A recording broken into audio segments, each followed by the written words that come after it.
We're talking about loud literature. What makes literature loud as opposed to quiet literature? And do we actually like loud literature or do we prefer quiet literature? I would love to know your thoughts. Do you have particularly favourite loud or quiet books? And if you like loud books, why? And what is it that makes a book loud, in your opinion? I wonder if a loud book might be loud because of the style which it's written in, perhaps. Is a loud book one which has a lot of words that make you have a sense of jarring sound when you read them? Or are they books that are full of sounds and music and jazz and descriptions of sound? Are they cacophonous? Are they full of shouting and dialogue? Or are they actually books literally about music and jazz? Such as, indeed, the book Jazz by Toni Morrison, or Bel Canto by Anne Patchett, or Ragtime by E.L. Doctorow. I've got a couple of those to hand, by the way. That's Bel Canto, which is one of my favourite books, which is all about an opera singer and how she gets caught up in a battle. And actually, this is a very loud book, but it's not one that I'm going to be talking about this evening. So, are loud books ones that are full of war, guns, the rat a tat of gunfire, grenades, and death, like Catch 22 by Joseph Heller? Or is a loud book one that resonates down the ages and seems loud because of the power that it has to stay with us, and therefore it could be considered that it's a loud book? I wonder if any of you this evening that are with me here on Instagram or on Facebook have particular thoughts about loud books. We talked about quiet books a couple of weeks ago, and they were books such as Housekeeping by Marianne Robinson and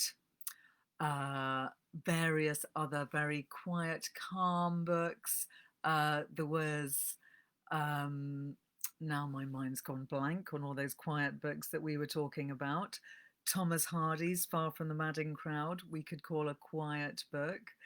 So we discussed how quiet books are ones which take you to a calm, a quiet place and which are full of gentle thoughts. And in a way, they're books that calm you down and take you to gentle places. But loud books are ones that are full of bluster, energy, action, and maybe that's why we like them. Sam, thanks for mentioning Martin Amis. I totally agree that he is a very loud writer. His book Money, for instance, is a really loud book, all about the evils of capitalism, some would say. And actually, that reminds me of a book that I'm going to be mentioning later, which is Hubert Selby Jr.'s The Demon, which I also think is a very loud book. And actually, just to come back to what makes books loud, is it sometimes their covers?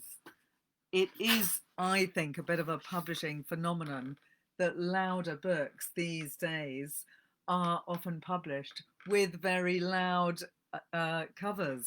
So, do you have any loud covers in your bookshelves which shout out to you from your bookshelves and make you think, wow, that's a really loud book?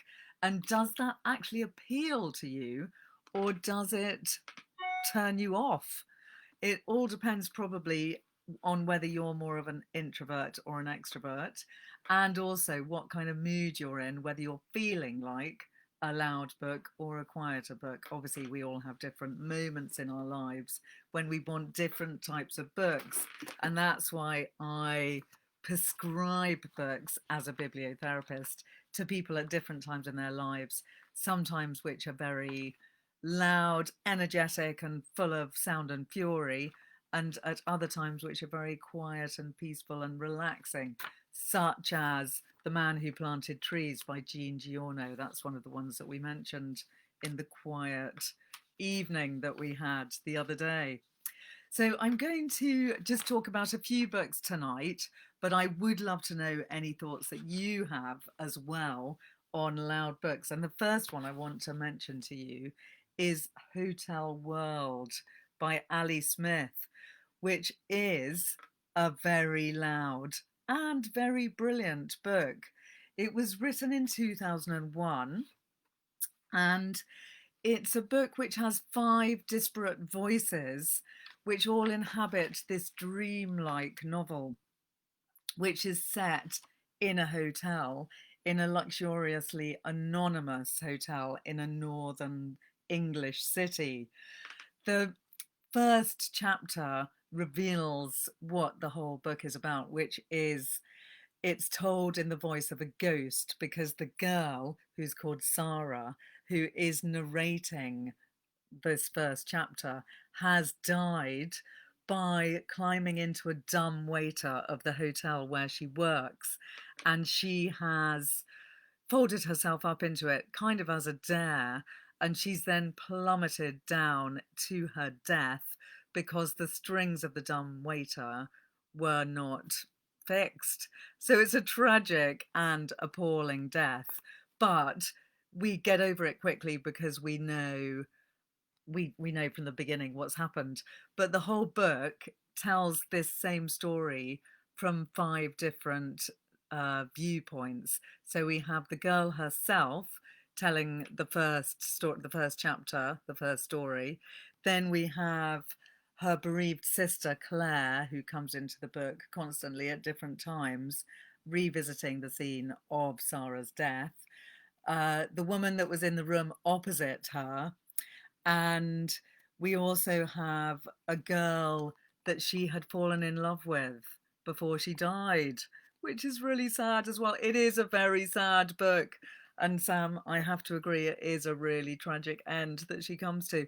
And really, this book is all about grief, but it is actually very funny as well, and very touching and very beautifully written. And I have to say, if you haven't read it, Ali Smith, Hotel World, probably my favourite of her books. And it is full of amazing noises. And I do want to read you a little bit of it so that you get a flavour of it. It is not an easy read. It's kind of written in stream of consciousness style, and it is sometimes happy, sometimes sad, but mostly it's quite a harrowing read, I have to say. Now, I'm just wondering if Instagram is active. I'm just going to press the button and make sure that that's going. Excuse me one moment, because I think I hadn't turned Instagram on. So sorry, Instagram listeners. I thought that I'd pressed the live button and I failed. So just to reiterate briefly, here we are talking this evening about loud literature. And I'm going to start by talking about Hotel World, which is one of my favourite books by Ali Smith. And I'm going to read you a little bit from the beginning. Woo! Woo! What a fall, what a soar, what a plummet, what a dash into dark, into light, what a plunge, what a glide, thud, crash, what a drop, what a rush, what a swoop, what a fright, what a mad hushed skirl, what a smash, mush, mash up, broken, gashed, what a heart in my mouth, what an end. What a life, what a time, what I felt, then gone. Here's the story. It starts at the end. It was the height of the summer when I fell. The leaves were on the trees. Now it's the deep of the winter. The leaves fell off long ago. And this is it, my last night. And tonight, what I want more than anything in the world is to have a stone in my shoe. To be walking along the pavement here, outside the hotel, and to feel a stone rattling about in my shoe as I walk, a small sharp stone, so that it jags into different parts of the soul and hurts just enough to be a pleasure, like scratching an itch. Imagine an itch. Imagine a foot and a pavement beneath it and a stone, and pressing the stone with my whole weight hard into the skin of the sole, or against the bones of the bigger toes or the smaller toes, or the inside curve of the foot, or the heel, or the small ball of muscle that keeps a body upright and balanced and moving across the breathtaking, still hard surface of the world. Because now that my breath, you might say, has been taken, I miss such itching detail all the time. I don't want anything but it. I worry endlessly at detail that would never have concerned me, not even for a moment of when I was still alive. For example, just for peace of mind, my fall, I would like very much to know how long it took. How long exactly? And I'd do it again in a minute, given the chance, the gift of a chance, the chance of a living minute, 60 whole seconds, so many. I'd do it, given only a fraction of that, with my full weight behind me again, if I could. And this time I'd throw myself willingly down it. Woo! Hoo! And this time I'd count as I went. One elephant, two elephant. If I could feel it again, how I hit it. The basement from 4 floors up, from toe to head. Dead. Dead leg, dead arm, dead hand, dead eye, dead eye. 4 floors between me and the world. That's all it took to take me. That's the measure of it. The length and depth of it. The short good. And so on. So I hope that gives you a bit of a sense of the amazingness of this book. It's full of amazing stream of consciousness moments. It has a lot of repetition. It has lots of sections of prose where you hear sounds. I'm trying to find you some other examples to show you, but you can see that she's playful with the text. And I love the way that Ali Smith writes. I do find that it's very full of gusto, full of zest, full of a love of life. I'm just going to pause for 1 second, and I do apologise to people who are with me this evening, but the Instagram connection seems to be really not very good. So if you can come over to Facebook, please do. Otherwise, I will see if I can do anything about it. But we might just have to bear with each other because it could be connected to the very loud rain which is going on outside this evening. So Ali Smith, Hotel World, absolutely love that book.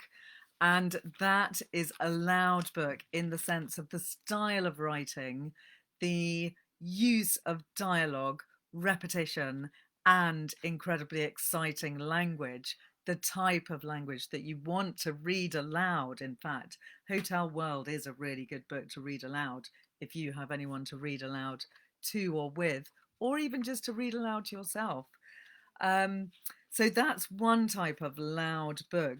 But I would now like to mention, after Hotel World, The Invisible Man by Ralph Ellison, which is a different type of loud book because it's a book, I would say, that resonates down the ages with its absolutely brilliant and very powerful message about not just racism and being ignored because of the color of your skin, but also about being invisible because of the assumptions that people make about you. So I don't have the book, The Invisible Man, but this is my little invisible man that I'm using as my representation of The Invisible Man by Ralph Ellison, written in 1945.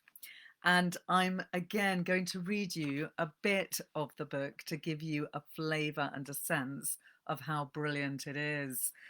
It's actually one of those books that once you've read once, you're going to really want to read again and again because It's got so much packed into it. It's such an absolute blast of a book, which you completely get subsumed in. It takes you on a strange roller coaster of language. And Ralph Ellison was famous for actually also being obsessed with jazz. And he writes the book in a way which is very much a sense of riffing as if he's writing music. So the book sounds incredibly musical. The way he uses language is extremely musical and very compelling and very cacophonous, for lack of a better word. And it is a book which you can go back to again and again and get more and more out of.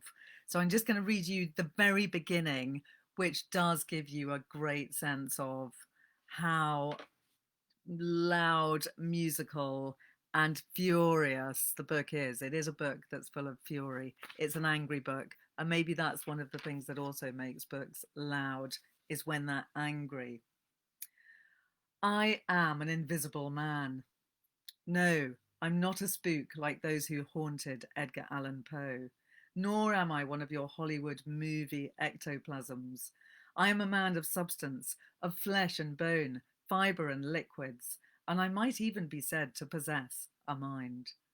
I am invisible, I understand, simply because people refuse to see me. Like the bodiless heads you see sometimes in circus sideshows, it is as though I've been surrounded by mirrors of hard, distorting glass. When they approach me, they see only my surroundings, themselves, or figments of their imagination. Indeed, everything and anything except me.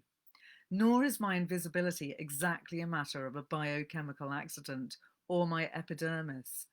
That invisibility to which I refer occurs because of a peculiar disposition of the eyes of those with whom I come in contact. A matter of the construction of their inner eyes, those eyes with which they look through their physical eyes upon reality. I'm not complaining, nor am I protesting either. It is sometimes advantageous to be unseen, although it is most often rather wearing on the nerves. Then, too, you're constantly being bumped against by those of poor vision. Or again, you often doubt if you really exist. You wonder whether you aren't simply a phantom in other people's minds. Say, a figure in a nightmare which the sleeper tries with all his strength to destroy. It's when you feel like this that, out of resentment, you begin to bump people back. And let me confess, you feel that way most of the time. You ache with the need to convince yourself that you do exist in the real world, that you're a part of all the sound and anguish, and you strike out with your fists. You curse and you swear to make them recognize you. And alas, it's seldom successful. He carries on in this vein, and you can see within this passage that I'm reading to you from The Invisible Man that the narrator, who remains unnamed throughout the whole book, gets angrier and angrier as the book progresses. And there are times when he is absolutely ranting and going off into a stream of invective that actually goes on for pages and pages. And there are some absolutely mad scenes within this book where the narrator is telling us his feelings and his furies, but every time he writes with absolutely beautiful language. Oh yes, I kicked him, and in my outrage I got out my knife and prepared to slit his throat right there beneath the lamplight in the deserted street, holding him by the collar with one hand and opening the knife with my teeth, when it occurred to me that the man had not seen me, actually, that he, as far as he knew, was in the midst of a walking nightmare. And I stopped the blade, slicing the air as I pushed him away, letting him fall back to the street. I stared at him hard as the lights of a car stabbed through the darkness. He lay there, moaning on the asphalt, a man almost killed by a phantom. This is the little phantom that I've got representing The Invisible Man tonight by Ralph Ellison. It's an amazing book. It is a loud and furious book. And one of the most famous and most intense scenes in the book is when the narrator has gone to a fight where he is actually trying to win a scholarship to a university, and he's been told that he has to give a speech in order to win his place at the university.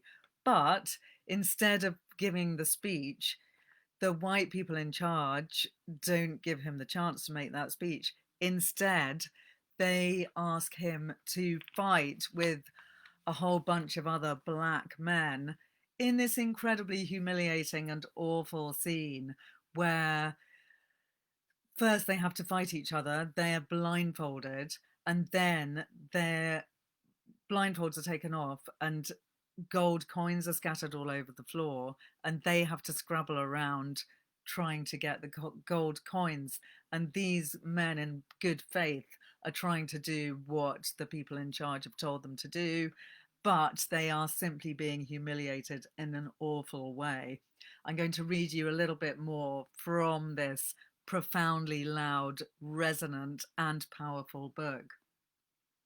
A glove smacked against my head. I pivoted, striking out stiffly as someone went past, and felt the jar ripple along the length of my arm to my shoulder. Then it seemed as though all 9 of the boys had turned upon me at once. Blows pounded me from all sides while I struck out as best I could. So many blows landed upon me that I wondered if I were not the only blindfolded fighter in the ring, or if the man called Jackson hadn't succeeded in getting me after all. Blindfolded, I could no longer control my motions. I had no dignity. I stumbled about like a baby or a drunken man. The smoke had become thicker, and with each new blow it seemed to sear and further restrict my lungs. My saliva became like hot, bitter glue. I'm going to miss out a bit. There's quite a lot of this speech, which is amazing, but I can't read it all. So I'm going to skip on a little way. The boys groped about like blind, cautious crabs, crouching to protect their midsections, their heads pulled in short against their shoulders, their arms stretched nervously before them, with their fists testing the smoke-filled air like the knobbed feelers of hypersensitive snails. In one corner, I glimpsed a boy violently punching the air and heard him scream in pain as he smashed his hand against a ring post. For a second, I saw him bent over holding his hand, then going down as a blow caught his unprotected head. I played one group against another, slipping in and throwing a punch, then stepping out of range while pushing the others into the melee to take the blows blindly aimed at me. Slug him, black boy, knock his guts out. Uppercut him, kill that big boy. That's the white guys in the distance who are all watching, calling out. Taking a fake fall, I saw a boy going down heavily beside me, as though we were felled by a single blow. Saw a sneaker-clad foot shoot into his groin as the 2 who had knocked him down stumbled upon him. I rolled out of range, feeling a twinge of nausea. The harder we fought, the more threatening the men became. And yet, I had begun to worry about my speech again. How would it go? Would they recognize my ability? What would they give me?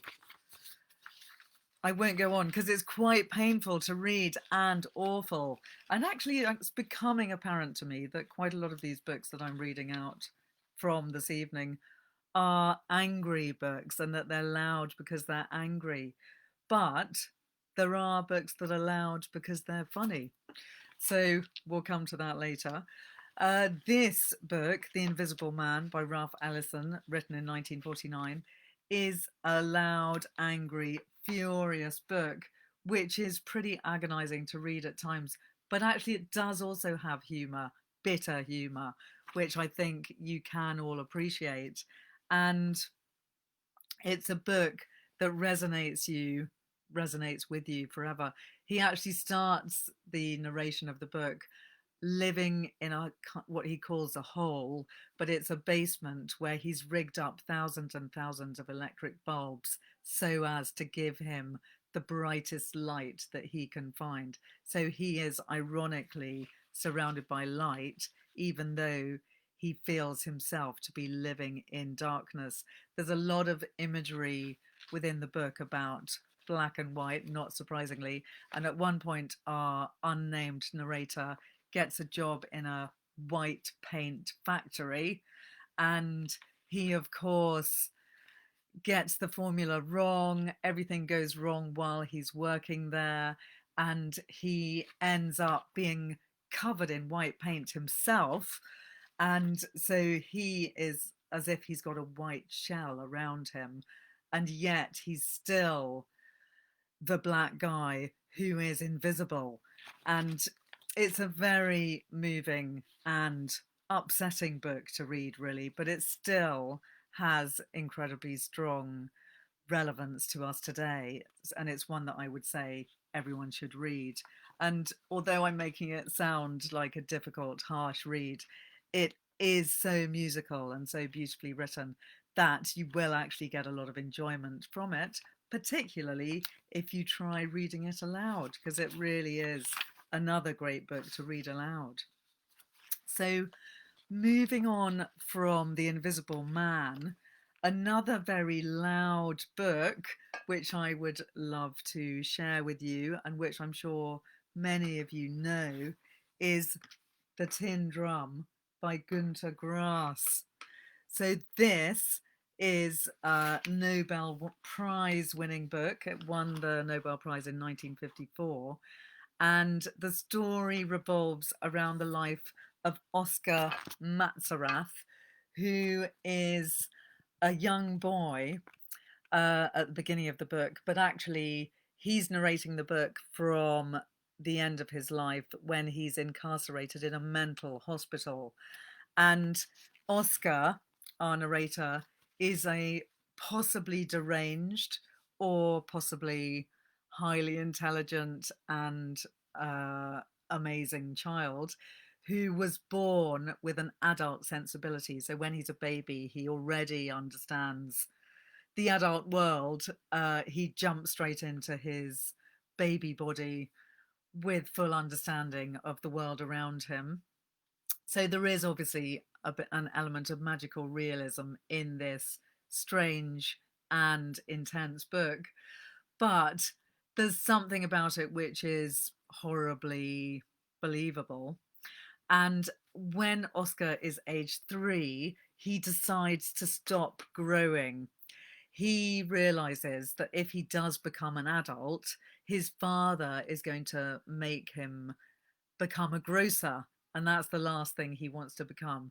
He also very decidedly doesn't want to become a politician, even though he realizes that he could probably run the world better than anyone else because he's so highly intelligent, even at the age of 3.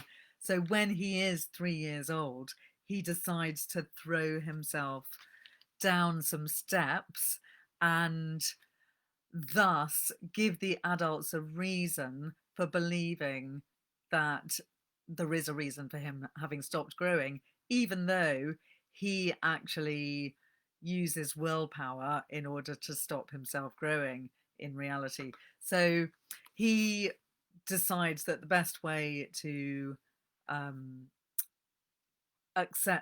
the adults accepting his strange ability to stay small is by manufacturing an accident. So he deliberately throws himself down the steps of his cellar, lands on his head, becomes unconscious, and then remains the same height forevermore. And he is effectively a dwarf. And he completely uses this tiny stature to his advantage by getting away with being childlike throughout his whole life. But at the same time, he does a lot of very adult things. He has lovers. He has rather dubious sexual liaisons, one of which is with his own stepmother. He even produces children, and he leads people into battle. But the other very important thing about Oscar, as to his character and as to the book, is that he is obsessed with drumming. That's all he wants to do. He wants to drum. And when he throws himself down the steps, age 3, that's also when he becomes a drummer. And he spends his entire life drumming his tin drum, which you can see in the picture here. That's all that he wants to do. And that noise, this is the best drum I've got, I'm afraid, is obviously somewhat infuriating for anyone around him. I'm going to read you a bit from the book to give you a sense of the writing style. This is, of course, in translation. It's written in German and it's translated by Ralph Mannheim, but it is a brilliant translation. And obviously, reading it in German would be excellent, but I'm going to give you the English version. And so, with a single fall, not exactly without gravity, but its degree of gravity calculated by myself in advance, I not only supplied a reason, repeatedly confirmed by the doctors, and in general satisfactory to the grown-ups, who simply have to have their explanations for things, for my failure to grow, but in addition, and without any real intention on my part, transformed our harmless, good-natured Matzerath into a guilty Matzerath. He had left the trap door open. My mother put all the blame on him, and for years to come he incurred Mamma's merciless, though not too frequent, reproaches. My fall brought me 4 weeks in the hospital, and after that, apart from the weekly visits to Dr. Hollatz later on, relative peace from the medical profession. On my very first day as a drummer, which is the same day that he threw himself down the stairs, his third birthday, when he acquired his tin drum, I had succeeded in giving the world a sign. My case was explained even before the grown-ups so much as suspected the true nature of the condition I myself had induced. Forever after, the story was, on his third birthday, our little Oscar fell down the cellar stairs. No bones were broken, but he just wouldn't grow anymore. And I began to drum. Our apartment house had 4 stories. From the ground floor to the attic, I drummed up and down stairs. From Labersweg to Max Halberplatz, thence to Neuschottenland, Marienstrasse, Kleinhammer Park, the Actian Brewery, and so on. I won't give you all the German names. And back to Labersweg. The drum stood up well under the strain. The grown-ups around me, not quite so well. They were always wanting to interrupt my drum, to cross it up, to crimp up my drumsticks. But nature looked out for me. The ability to drum the necessary distance between grown-ups and myself developed shortly after my fall, almost simultaneously with the emergence of a voice that enabled me to sing in so high-pitched and sustained a vibrato, to sing screams so piercingly that no one dared to take away the drum that was destroying his eardrums. For when the drum was taken away from me, I screamed, and when I screamed, valuable articles burst into bits. I had the gift of shattering glass. With my singing, my screams demolished vases. My singing made window panes crumple and draughts prevail. Like a chaste and therefore merciless diamond, my voice cut through the doors of glass cabinets and, without losing its innocence, proceeded inside to wreak havoc on harmonious, graceful liqueur glasses bestowed by loving hands and covered with a light film of dust.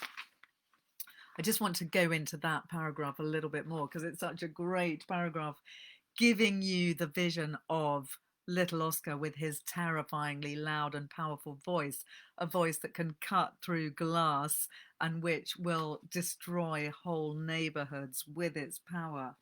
He says he had the gift of shattering glass with his singing. His singing made window panes crumple and draughts prevail, like a chaste and therefore merciless diamond. So he uses the word chaste, meaning virginal and asexual, but chaste and therefore merciless. So that's an interesting thought. He's implying that if you are chaste, you are therefore merciless. Is that true? Maybe it is. I find that intriguing. And also, he's implying that his voice cuts through those glass cabinets without losing its innocence, but then enters inside to wreak havoc on the harmonious, graceful liqueur glasses bestowed by loving hands and covered with a light film of dust. Some would say that that's possibly a bit of a sexual image, and Oscar is a very sexual being, it turns out, as the book goes on. At this point, he's only 3, so he's not in a sexual aware state. But as the book goes on, that is one of his characteristics. And at this point, I do find it interesting that he's talking about his voice entering into those virginal cut glasses and wreaking havoc within them. It's a little bit gruesome at times, this book, in some ways, but it is an amazing book. Many people call it the book of the 20th century. It's a book that some people say summarized the 20th century, all about the Nazis, all about the war. It's very loud in so many ways. The tin drum runs through the book constantly. Oscar gets his first drum when he's only 3, but over his life he replaces many drums and gets many more as he bashes them with his little sticks, and he ends up being a jazz musician as well. It's actually a trilogy of books, and I highly recommend it. It's a great book for helping you to understand the 20th century from a German point of view, but it's also simply an amazing book, which is a bit like The Invisible Man, a very musical book because it's written in a very musical way. The language is beautiful and powerful. So that's a couple of books that I was talking about, which are loud because of partly their subject matter, but also the way that they're written. And they're both loud because they're angry. That's The Invisible Man and The Tin Drum, which is a book full of anger about the war. Now, I'm going to talk about a different type of loud book, which is Queenie by Candice Carty-Williams. This book has a very loud cover, apart from anything else, and it's a book that was actually published with a whole variety of different covers. It came in orange, pink, and yellow, different colorways with the same image, and it was such a successful book that it sold thousands of copies very quickly, and the publishers kept bringing out new versions of this very powerful, brilliant cover. And in fact, there's even been a gold cover, which is really nice. And part of the loudness of the book, some might say, is also the publicity campaign for it, which was pretty epic. Though it was 2019 it came out, and there were massive posters all over the underground with Queenie all over them. And the book then won the British Book Award in 2019, and Candice Carty-Williams has had a lot of fantastic praise and acclaim for writing this book, which is also now being adapted for TV, and it's going to be on Film 4, I think. So watch out for that. Now, this book, which is, I would say, a loud book, is loud in a different way to the ones that I was talking about before. And that's because it is actually a very funny book. It has a lot of laugh out loud moments. And it's also a book that has a lot to say about being a young Black woman in London at the present time. And it tells the story of a 25-year-old Jamaican British journalist, British-born journalist, and she begins narrating her story in the stirrups of a gynecologist's office while texting her boyfriend Tom.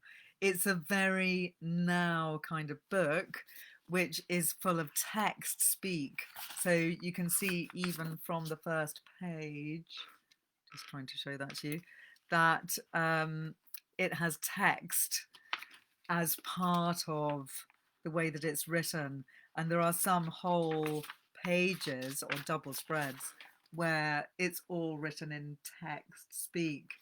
So there have been other books like this before, but it's one of the first really massively successful ones that has quite a lot of dialogue written with text.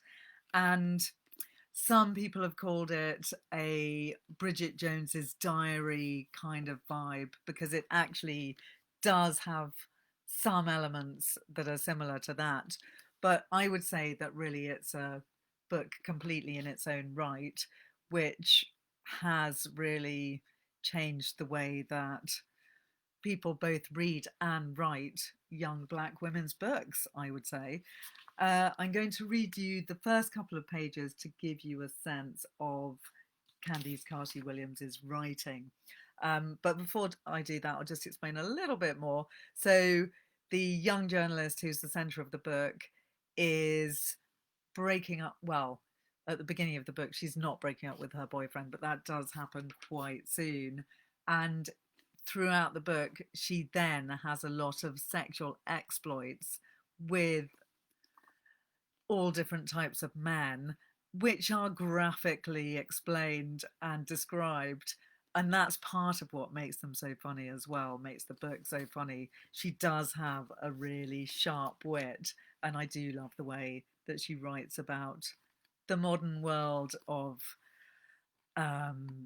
dating, but also what it's like to be a young Black woman on the sexual circuit, trying to establish herself and possibly get back together with her boyfriend or not. And she gets into all sorts of quite difficult situations, which are both funny and at times rather agonizing.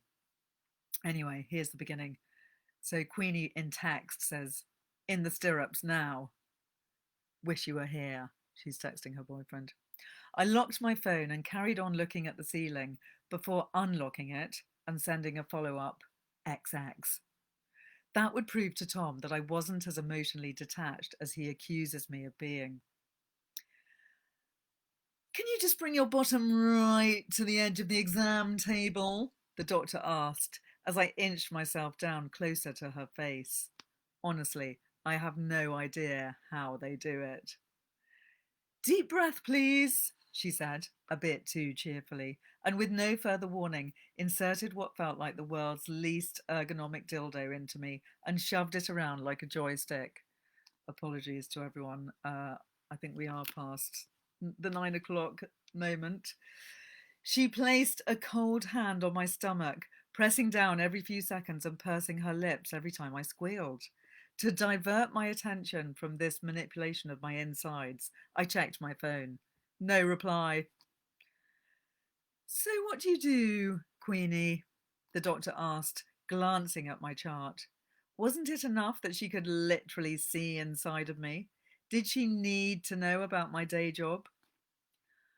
"I work at a newspaper," I said, lifting my head up to make eye contact when I responded, as it seemed like the polite thing to do. "That's a fancy career," she pressed on, plunging her way back in. "What do you do at the newspaper?"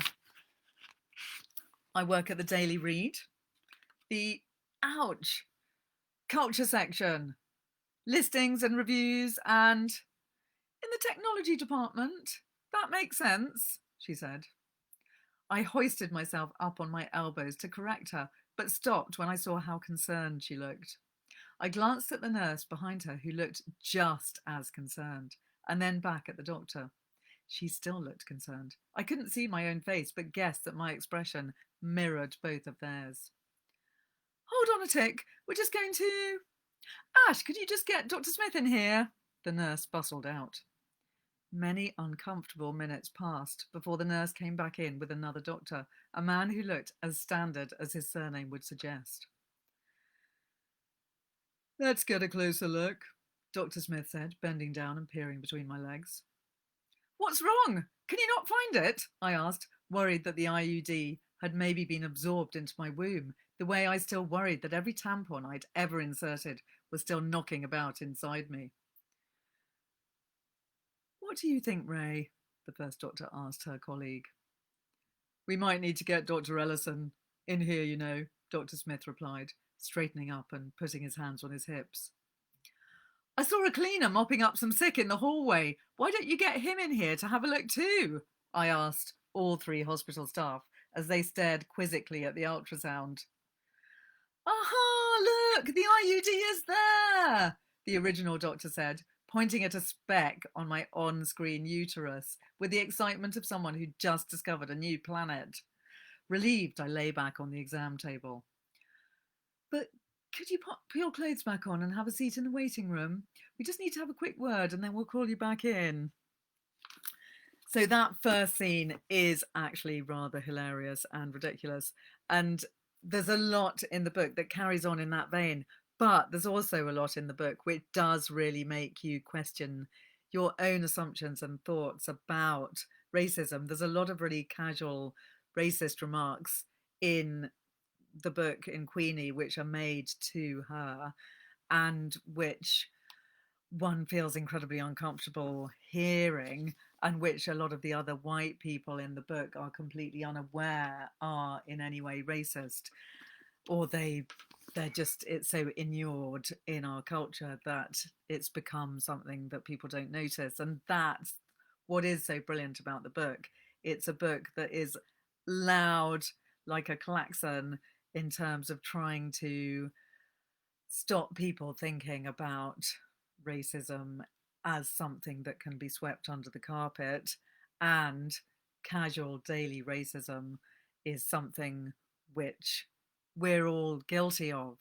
So Queenie is a brilliant book that will really get you thinking about those issues, and it's very loud and bright and brazen in many respects, one of which is the humour and one of which is the message. So watch out for that TV programme when it comes as well, because I suspect that's going to be really excellent. So I'm going to end this session on loud literature with a more gentle book, but which is still one with a lot of noise in it.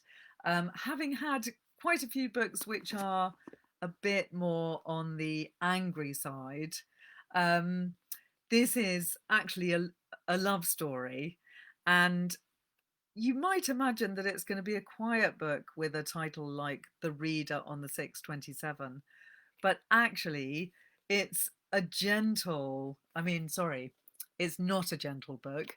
It's a book full of noise because it's got one of its main characters is a machine which destroys books. Horrible thought. And our hero, who is a very gentle and lovely narrator, whose name is Guylain Vignoles, he works in this kind of pulping factory where there's this enormous machine whose sole job in life is to destroy books. And every now and then the machine also eats rats accidentally. And in one very sinister moment, it has also once caught the legs of another character in its jaws. And that's one of the surprising things about the book. Although when I first read the book, I remembered it as being a love story, and it's a positive love story. So I'm not going to reveal what happens, but it is a happy book. It also has a lot of really grim moments in it, which I had actually, I think, obliterated from my mind on my first read. But on the second read, I remembered in much more detail. And the reason I'm calling it a loud book is because it has this amazingly noisy machine, which is the machine that eats the books. And that is a machine that's destroying all the hopes and dreams, metaphorically, of most of the population um, within the book, and also of Guylain Vignoles himself, who is really quite depressed, lives on his own. His only friend is a man who's lost his legs in the machine, who he visits daily, and also what he likes to do every morning at 6:27 a.m. is to read some of the pages that he's rescued from the books that were about to be destroyed to the people who are also commuting with him through Paris. So that's a rather surprising thing to do in itself for a man who seems to be quite introverted, but that's the way that he likes to spend his time, by rescuing a few of the pages from these books that are being pulped and then reading them to the random commuters on the train. And because he does this, this leads him to discover a woman that he then falls in love with. So there are quite a few quite complicated aspects to the book. There's the factory where the books are being pulped, which is incredibly noisy. And there's another character in that factory who spends his whole time speaking in Alexandrian quartets, which are actually really impressive and rather marvelous. Then there's the reader, who is the hero of the book, Guylain Vignoles, who is reading all these pages that he's rescued aloud to the passengers, but he reads them in snippets. He just has a one page which he reads aloud, then it's a random other page from a different book. So it's all very disconnected. Then he gets taken, because of his brilliant reading, he gets invited to an old people's home where he reads aloud to people as well.